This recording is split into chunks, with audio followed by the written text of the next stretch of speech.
புதிய தமிழகம் தலைவர் டாக்டர் கிருஷ்ணசாமி அவர்கள் இன்று தென்காசி தொகுதியில் வேட்புமனு தாக்கல் செய்திருக்கிறார். அனைத்து இந்திய அண்ணா திராவிட முன்னேற்றக் கழகத்தின் கூட்டணி கட்சியாக அமைத்து இந்த 2024 பாராளுமன்ற தேர்தலை சந்திக்கிறார். தென்காசி மாவட்ட ஆட்சியர் அலுவலகத்தில் இன்று கூட்டணி கட்சி நிர்வாகிகளுடன் புதிய தமிழகம் தலைவர் டாக்டர் கிருஷ்ணசாமி அவர்கள் வேட்புமனு தாக்கல் செய்திருக்கிறார். அவர் கடந்து வந்த பாதைகளை பற்றி நாம் பார்த்தவர் என்று சொன்னால், புதிய தமிழகம் தலைவர் டாக்டர் கிருஷ்ணசாமி அவர்கள் ஒரு மருத்துவராக பணிபுரிந்திருக்கிறார். ஒரு சமூகத்தினுடைய தலைவராக அங்கே அங்கீகரிக்கப்பட்டிருக்கிறார். வன்கொடுமைகளையும் இல்லாத இழிவுகளையும் சுமந்து கொண்டிருந்த பட்டியல் சமூகத்தை சமூக ரீதியாக, அரசியல் ரீதியாக அமைப்பாக்கி காட்டியிருக்கிறார். தேவேந்திரகுல வேளாளர் கூட்டமைப்பு மூலம் போர்குணமிக்க சக்தியாக உருவாகியவர். கொடியங்குளம் வன்கொடுமைகளுக்கு நீதி கேட்டு ஜனநாயக வழியில் அனைத்து உரிமைகளையும் பெற்றுத் தந்தவர். அதன் காரணமாகவே தேவேந்திரகுல மக்களுக்கு மக்களால் தேர்ந்தெடுக்கப்பட்ட தேவேந்திர சமூகத்தின் முதல் சட்டமன்ற உறுப்பினர் என்ற அடிப்படையில் தேவேந்திரகுல வேளாளர் கூட்டமைப்பு சார்பில் ஓட்டப்பிடாரம் தொகுதியின் சட்டமன்ற உறுப்பினரானார். சமரசமற்ற போர்க்குணத்துடன் போராடிய டாக்டர் ஐயா அவர்களுக்கு மக்கள் தந்த அங்கீகாரம் தமிழக அரசியல் வரலாற்றில் ஓரிரு தொகுதிகளை பெற்று வந்த நிலைமை மாற்றி 10 தொகுதிகளை பெற்ற புரட்சியாளராக உருவெடுத்தார். அதன் பின்பு வெள்ளை அறிக்கையின் மூலம் 17,000க்கும் மேற்பட்ட ஆசிரியர் அரசு ஊழியர்களுக்கு அரசு பணிகளை பெற்றுத்தந்த இனத்தின் தந்தை என்று அழைக்கப்படுகிறார். அதே நேரத்தில் வெள்ளை அறிக்கை வேந்தர் டாக்டர் ஐயா அவர்கள் இன்று வரையும் போற்றப்பட்டு வருகிறார். சட்டமன்ற உறுப்பினராக இல்லாத நிலையிலும் நீதிமன்றத்தின் மூலம் போராடி 900 பேராசிரியர் பணியிடங்களை பெற்று தந்தவர் என்பதும் குறிப்பிடத்தக்கதாக இருக்கிறது. சட்டமன்ற உறுப்பினராக இல்லாத நிலையிலும் சண்டியரை விருமாண்டியாக மாற்றியவர் என்ற ஒரு வரலாறும் தமிழக அரசியல் வரலாற்றில் பல்கலைக்கழகங்களில் தேவேந்திர சமூகத்தை துணை வேந்தராக அமர வைத்து அழகு பார்த்தவர் டாக்டர் ஐயா அவர்கள். தமிழக முதலமைச்சர் கருணாநிதி தலைமையில் சென்னை மாவீரன் சுந்தரலிங்க தேவேந்திர அரசு விழா, மாவீரன் சுந்தரலிங்கத்திற்கு மணிமண்டபம், சுந்தரலிங்க வாரிசுகளுக்கு ஓய்வூதியமும் அரசு விழாவாகும் தனி ஒருவராக போராடி பெற்று அரசியல் ஆசானாக உருவெடுத்தார் என்பது ஒரு வரலாறாக இருக்கிறது. சாதி மத கூட்டு ஆதிக்கத்தை தமிழ் தேசியம் பேசும் அல்லது திராவிடம் பேசும் எந்த ஒரு அமைப்புகளுக்கும் எதிர்க்க திறனிட்டிருந்த ஓடி ஒளிந்த சூழலில் ஒற்றை மனிதனாக அதிவேக நெஞ்சுரத்தோடு எதிர்த்து நின்று அதில் வெற்றியும் கண்டு பண்டைய தமிழர்களின் வீரத்திற்கு இன்றளவும் செயல்படும் கொடுத்து நிற்கும் தென் திசை உதித்த செஞ்சுடர் டாக்டர் ஐயா கிருஷ்ணசாமி அவர்களின் போர்க்குணமிக்க போராட்டங்களின் வாயிலாக சாதி மத வேதமற்ற சமத்துவ சமூகத்தை படைத்திருக்கிறார் புதிய தமிழகம் தலைவர் டாக்டர் கிருஷ்ணசாமி ஐயா அவர்கள். புதிய தமிழகம் தலைவர் டாக்டர் கிருஷ்ணசாமி அவர்களுடைய வரலாறு என்பது தென் தமிழகம் மட்டுமல்ல, குரலற்றவர்களின் குரலாக, தமிழகத்தில் கடைக்கோடி இருக்கக்கூடிய மக்களின் குரலற்ற குரலாகவும் இருந்திருக்கிறார் என்பது ஒரு வரலாறாக இருக்கிறது.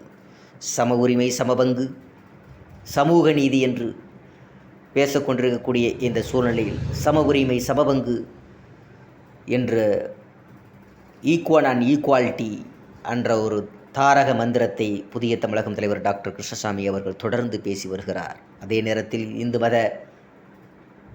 இந்துக்களினுடைய பாதுகாவலாகவும் அங்கே இருந்திருக்கிறார். அதே நேரத்தில் பட்டியலின மக்களினுடைய வன்கொடுமைகளுக்கும் பல இழிவுகளுக்கும் சுமர்ந்த காலகட்டங்களில் புரட்சியாளராக உருவெடுத்து அந்த மக்களுக்கு விடுதலை பெற்றுக் கொடுத்தார் என்பது ஒரு வரலாறாக இருக்கிறது. அப்படிப்பட்ட ஒரு சமூக தலைவரை தமிழகத்தின் ஒரு தலைவராகவும் தமிழக மக்கள் பெரும்பாலும் அவரை நேசிக்கக்கூடிய மக்கள் மகிழ்ச்சியோடு இன்று வரை போற்றப்பட்டு வருகிறார்கள். அந்த வேட்பாளர்கள் தொடர்ந்து இது 6வது முறையாக தேர்தல் களத்தை சந்திக்கிறார்.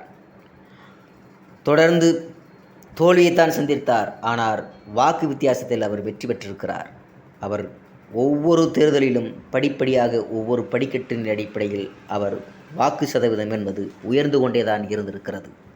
ஆனால் பொதுசன ஊடக மத்தியில் டாக்டர் கிருஷ்ணசாமி ஐயா அவர் தென்காசியில் இது 6வது முறையாக போட்டியிடுகிறார். 5 முறை தோல்வியை சந்தித்திருக்கிறார் என்று சொல்லுகிறார்கள். ஆனால் 5 முறை தோல்வி கிடையாது, 5 முறை அவர் வெற்றி பெற்றார் என்பதுதான் அர்த்தம். அவருடைய வாக்கு சதவீதம் என்பது 1, 2, 3, 4, 5 அப்படின்ற அடிப்படையில் படிக்கட்டுகளாக உயர்ந்துதான் போய்கொண்டிருக்கிறது. இது 6வது முறை அவர் வெற்றி அடைவார் என்பது ஒரு திண்ணமாக அந்த மக்கள் மகிழ்ச்சி கொண்டிருக்கிறார்கள்.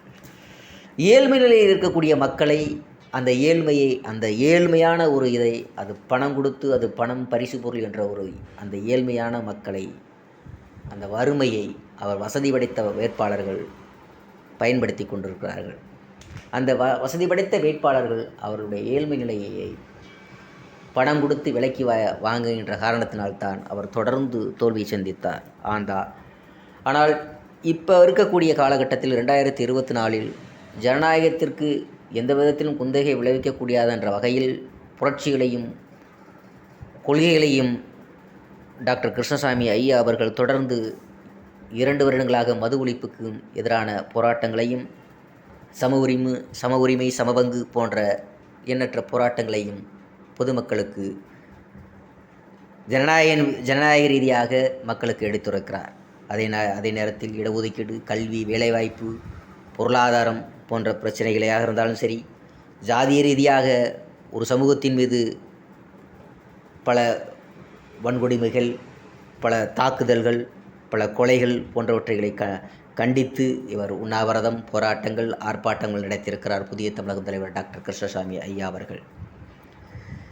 இது இருக்கக்கூடிய திராவிட கட்சிகள் என்று அழைக்கக்கூடிய ஆட்சியில் அதிகாரத்தில் இருக்கக்கூடிய கட்சிகள் மற்றும் பாராளுமன்றத்தில் இருக்கக்கூடிய கட்சிகள் இவர்களுக்கெல்லாம் தனி ஒருவனாக நின்று அந்த தென் மாவட்டத்தில் மட்டுமல்ல ஒட்டுமொத்த தமிழகத்தில் இருக்கக்கூடிய குரலற்றவரின் குரலாக புதிய தமிழகம் தலைவர் டாக்டர் கிருஷ்ணசாமி ஐயா அவர்கள் இருந்திருக்கிறார் என்று சொன்னால் அவர் பாராளுமன்ற உறுப்பினராக வர வேண்டும். பாராளுமன்றத்தில் மக்களின் குரலற்றவர்களின் குரலாக பாராளுமன்றத்தில் ஒலிக்க வேண்டும் என்று தென் மாவட்ட மக்கள் விரும்புகிறார்கள். அநேகமாக வடக்கு வாழுகிறது, தெற்கு தெரிகிறது. வட மாவட்டங்களில் தொழில்களும் வியாபாரங்களும் பெருகியிருக்கிறது, வர்த்தக ரீதியாக பெருகிறது. ஆனால் தென்காசி, விருதுநகர், தேனி போன்ற மாவட்டங்கள், தென் மாவட்டங்கள், தூத்துக்குடி போன்ற மாவட்டங்கள் வேலைவாய்ப்புக்காக அண்டை மாவட்டமாக இருக்கக்கூடிய சென்னை, கோவை, திருப்பூர் போன்ற நகரங்களுக்கு புலம்பெயர வேண்டிய சூழ்நிலை இருக்கிறது. அப்படி புலம்பெயராமல் சொந்த மாவட்டத்திலே வேலைவாய்ப்புகளையும் பொருளாதாரத்தையும் கொடுக்க வேண்டும் என்ற ஒரு எண்ணத்தோடு தொடர்ந்து பேசி வருகிறார் அந்த வேட்பாளர். அவருடைய எண்ணம் நிறைவேற மக்களாகிய நாமும் அவருக்கு உறுதுணையாக இருந்து வரக்கூடிய 2024 பாராளுமன்ற தேர்தலில் புதிய தமிழகம் தலைவர் டாக்டர் கிருஷ்ணசாமி அவர்களை வெற்றி பெற செய்ய வேண்டியது நமது கடமையாக இருக்கிறது. நன்றி.